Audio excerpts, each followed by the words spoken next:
Welcome to the Crusade, brother. Are you trying to be Liquid Ocelot? No, I was trying to be my word bearer of the word. Liquid Dude, Ocelot's whose cooler. name I don't remember. Ravenor. He's called Ravenor. Name him Liquid Ocelot from now on. No, he's been fighting for millennia against it's been too long since I've read Warhammer fiction. This is Warhammer 40,000 Eternal Crusade in early access. We checked this out earlier, and I made fun. I didn't make fun. I commented on the shaking of the vehicles. Has that been fixed yet? I think so. Yeah. So this was they're patching this game on like every 2 days, really quick, basically. And they've done a lot of updates. They've actually got the stability on the other maps, the original maps, up to like smooth on my AMD PC, which is nice because it was, if you remember, it was terrible at first. And then they released this is the latest map they've added, and it runs terribly. Basically, it's got rain and like waterfalls and a lot of fire, the kind of things that like to kill, kill a performance. But it's good. But it looks pretty cool. I like just the flames in the distance. Yeah, it's a big map. I think it's got some problems, but it might just be. I don't know. I mean, let's just do some more shooting. I'm also using the new Melta gun as well, which is the latest weapon they've added. Melta gun? What? In the Warhammer lore, they're like real good at taking out armor. You get Melta guns and Melta bombs. Sorry. But in this, it's just like a close range beam weapon, I guess. Pretty cool. Nobody seems to be using it, but I like it. Right. How do you actually read the Warhammer books? I used to. I've got about the first 20 off the 30-something Horus Heresy books, which is a really good series. That's actually Warhammer 38k. It's like years before. Weird. Yeah, I've read a lot of Warhammer fiction, but not recent stuff. Like, so all that I listen to a lot of audiobooks. I don't really read all that much anymore, just because it's faster. So all their audiobooks are locked behind the extremely expensive Black Library paywall. You can't purchase them on Amazon or anything, so I tend not to read them anymore. Oh, that's a shame. It's like 30. It's not that the prices are extreme. It's that I subscribe to Audible so I can use credits, which works out cheaper, and they have like credit deals. And there's just none of that on the Black Library. They just want to charge you £30 a book every time. Oh wow, yeah. Which is fine, but I don't care that much. I can get plenty of fiction otherwise, for equivalent of like, £5 to £10 a book or something, which is way more reasonable. Yeah, because I mean, every time I go into our local Waterstones here in town, there's just like shelves of Warhammer books everywhere. They're actually some of them are terrible. Obviously, you'll find that anywhere. But the Horus Heresy ones, they're actually well written. They're not like the Halo books where there's a good chance it's going to be like young adult, shitty fiction. It's like it's kind of its own thing. You don't think of it as like licensed fiction. Think of it as like its own series that just happens to be written by like 50 different authors and is somehow coherent.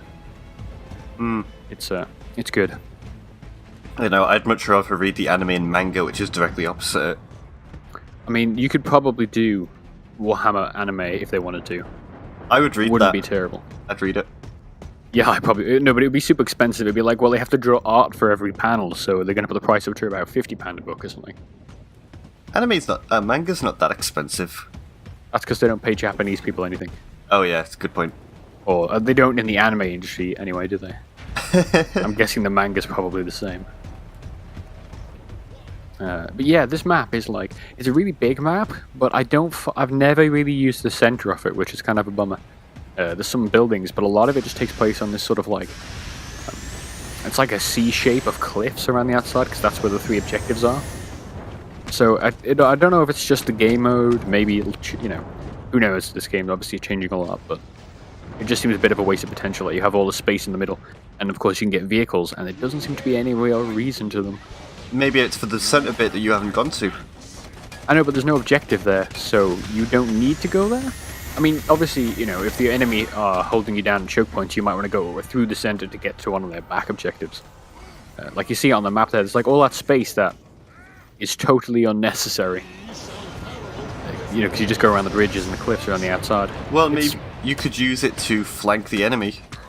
Yeah, I just never found myself doing that. Maybe that's the thing. I need to get on the mic and have some more coordination. Yeah. A nice bit of glitching through wall there. Yeah, this is early access. It just reminds me of like Battlefield, where there's some maps I've put over 300 hours into Battlefield 4, and there's still some areas of maps that I haven't gone to because there's no point in going there. Yeah, I mean that's kind of a good thing, isn't it? Because like my favorite maps are the ones with really natural choke points. That's actually why I liked. Was it Operation Metro? Sorry. Yeah. In Battlefield 3, because it was just filled with those natural checkpoints. Like it could be really irritating if you're against a good team, obviously. But they're just the kind of maps I like.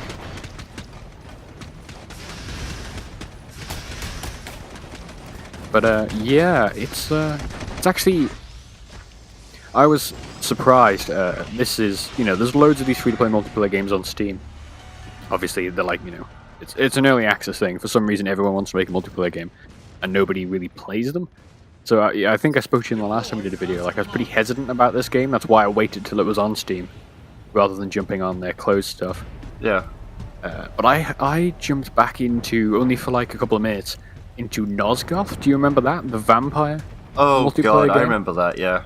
Yeah, I like that game. That game has like, when I jumped on just middle of the afternoon, had like 1,500 players on it. I was not expecting that at all. That's not. It's like relatively popular, I guess. Yeah. I mean, this game I've never had a problem finding a match in this. Yeah. But I don't know what the player count is like this compared to Nosgoth. It was just a weird thing to see because I thought that game would have certainly died. I only remember Nosgoth because I think we had to record the audio like 2 or 3 times on it. It's And it was a long video. Yeah. Yeah, we kept breaking things. So by the end of it, we're like, "Fuck, this game is probably cool. We don't want to be here." Yeah. But yeah, I don't know what just killed me then for no apparent reason. Yeah, I'm not trying to work out like what's happening on the screen most of the time. There's just particle effects and lasers everywhere. I actually like it a lot. Now, I mean, this isn't a good. If we were playing this on one of the older maps, you'd actually see how nice it looks with decent performance. Like, the frame rate on this one is just fucked. Which is a shame, but of course I'm not going to do videos of like, oh no, the performance has been patched. That's not interesting. But it does actually look really nice when things get going. It looks pretty nice up, some of the gothic detailing looks super nice. A lot of chromatic aberration on it. Chromatic aberration? Yeah, it's when they, break the colours out along the lines. Ah, okay. It's that thing you can turn off in the Division. But Can why you? would you turn it off? Turn it all the way up, yeah. Fuck performance. Chromatic aberration is all that matters to me. I was going to say, yeah, I can count the frames, but oh boy, do those colours look great. Yeah, it's like you just, you crest that hill, you see the smoke of the fires in the background, and the rain hits the screen, and suddenly you're down to 20 frames a second again. It's not wonderful. But it will get better, because it's got better on the other maps, so I have faith. Yeah. See, if I was a game developer and people were having performance problems, I would just fill the map with fog, so then it didn't render stuff. It's like, there you go, it's fixed. Like an N64 or something then, yeah. Yeah. Like 0 draw distance, so you're just getting sniped by enemies that don't actually exist on your screen. Yeah, well, nobody could snipe because you couldn't see through the fog, see? And that's my guts build. I do like the death animations there. So yeah, I also can't remember the name of this map, but it'll totally be in the video description. Ciao.